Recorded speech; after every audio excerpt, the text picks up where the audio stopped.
Bonjour tout le monde, aujourd'hui on parle enrubanage. Ah, quel magnifique aliment pour nos bêtes. Mais déjà, c'est quoi l'enrubanage? L'enrubanage, avant tout, c'est de l'herbe fraîche qu'on a coupée avec une faucheuse.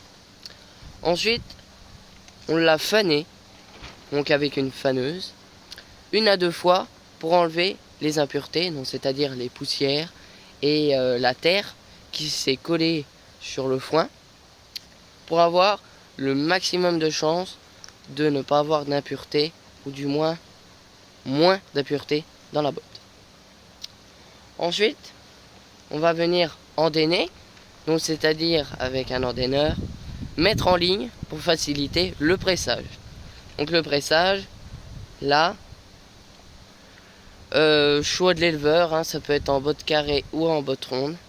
On prend notre part en botte ronde, et c'est là qu'on sort l'enrubaneuse. L'enrubaneuse va venir enrubaner cette botte d'un film spécifique. Donc on l'entoure à 24 tours. 2 films en superposition pour maximiser nos chances que ça soit une jolie boîte de conserve, pour qu'elle soit protégée au plus possible. Donc un film, déjà un rouleau de film, c'est très très fin, c'est 1 mm, on voit à travers. Ensuite, c'est le boulot de la fermentation qui va s'en occuper. Il y a des atouts et des inconvénients à l'enrubanage. Alors, côté atouts, par jour, c'est une moyenne, ça rapporte 1 à 3 litres de lait par vache et par jour. C'est une moyenne, ça ne veut pas dire forcément que c'est vrai. Ensuite, le côté pratique. Au côté pratique, c'est facile de manutention avec un tracteur, et c'est, on va dire, si c'est bien rangé, ça prend pas trop de place. Ensuite, le côté appétant. Alors, quand on ouvre une botte d'enrubanage, ça sent l'alcool, ça sent la fermentation. Les vaches le sentent, elles peuvent pas s'empêcher d'y aller et puis de venir manger, mais directement à la botte, directement. J'ai à peine ouvert le film que ça y est, elles sont déjà toutes dessus. Donc c'est appétant, ça leur plaît, c'est bon pour elles. Côté inconvénient, donc côté pratique, ça va dans les deux sens. Quand il faut la dérouler à la main, c'est moi qui les déroule, c'est compliqué. J'ai pas les biscottos à mon père ni les biscottos du tracteur, donc c'est lourd des fois, certaines. Autant elles peuvent être des fois légères, mais alors des fois voilà. Aussi, à côté, on va dire surveillance, quand elles reviennent, nos bottes du champ, c'est l'inspection intégrale.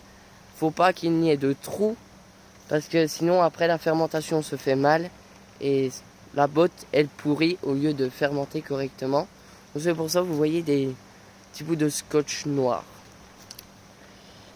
Côté économique, un rouleau d'enrubanage, c'est 80 €. On en passe une dizaine chaque année pour faire nos enrubanages. Le prix, ça flanche pas mal. Aussi, côté environnemental. Alors, on nous a toujours appris, le plastique et la nature, ça fait pas bon ménage. Nous, on essaye au minimum de diminuer, on va dire, le plastique. Et aussi d'en oublier dans les champs. Parce que bon, la nature. Et aussi, quand on va revenir la saison prochaine pour faucher, si on croise des films en rubanage, ça va faire du bruit dans les faucheuses et ça va aller dans le foin. Côté, on va dire, santé, ça peut apporter des problèmes tels que le botulisme. Alors le botulisme, c'est présent dans les aliments où il n'y a pas d'air, non présence d'air. C'est le cas de l'enrubanage. Donc le botulisme, ça va venir affaiblir la vache. Pas éventuellement directement à la mort, mais ça va l'affaiblir. Donc affaiblissement musculaire, tirage de langue, et machins comme ça. Ensuite, il y a d'autres choses. Donc l'emphysème et le tryptophane. Et là vous me dites, mais qu'est-ce qu'il nous raconte celui-là encore? L'emphysème et le tryptophane, alors c'est présent dans les regains généralement et aussi un petit peu dans l'enrubanage. L'emphysème et le tryptophane, c'est quoi? Alors le tryptophane, c'est de l'acide aminé. Alors généralement quand on met nos vaches dans un bout de regain, il y a de l'acide aminé. La vache va l'ingérer, elle va pas se dire oh bah tiens il y a de l'acide aminé là-dedans. Elle s'en tape elle, hein. Il y a de la jolie herbe verte, elle va venir la manger. Elle va venir l'ingérer. Cet acide aminé va aller dans la panse, elle va être digérée. Ça va aller dans le sang. Et là on va parler d'emphysème. Et là cet emphysème, ça va aller dans les poumons. Et là va faire mourir, on va dire, les cellules respiratoires. Donc là, je ne vais pas dire que la mort est inévitable, mais voilà, à 99% des cas. Donc c'est pareil que le botulisme. Donc il y a l'affaiblissement de la vache, des tirages de langue, et puis bah là, un dernier petit truc, ça vient carrément la tuer. Je n'ai jamais eu ça sur l'exploitation. Je ne souhaite pas du tout que ça m'arrive. Mais voilà ce que c'est que l'enrubanage. Alors je vais pas vous dire faut faire attention et tout.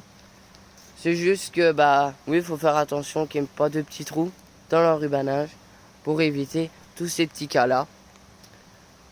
Mais voilà ce que c'est que l'enrubanage. On va terminer tout ça sur une note un peu positive. Parce que je vous parle de mort de vache. Aujourd'hui, on continue notre salle de traite. Donc on finit de poser nos plaques. Alors, ça va pas tout être fini aujourd'hui, hein, parce qu'il y a beaucoup de découpage des plaques et de perçage. Donc ça prend beaucoup de temps. Mais on va y arriver, croyez-moi.